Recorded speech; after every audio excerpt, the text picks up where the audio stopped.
propaganda relies on our brains taking shortcuts.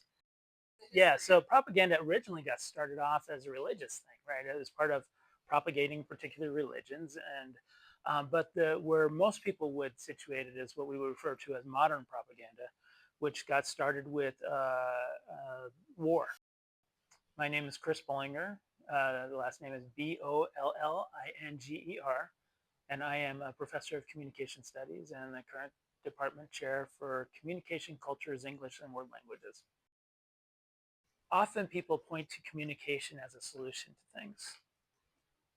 Communication is it not in itself a good or a bad thing. How we use communication and for what purposes makes it a good or bad thing. The notion that better communication always means better is false, right? What we're talking about, propaganda is a form of communication, and if you're using better propaganda without ethics and in harmful ways, that's not good. Yeah, I think if we're trying to not just be a part of the propaganda machine, we have to try and seek information from multiple sources, to do our homework, to go out and talk with people.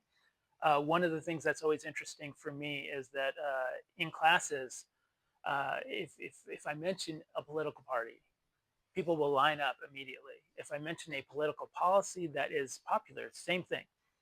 If I ask people what the policy is, I get very few answers.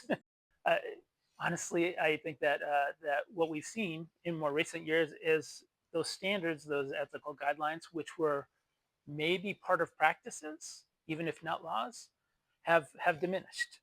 Over the last four presidencies, the Department of Homeland Security has identified hateful movements across the world, right, as one of our greatest threats.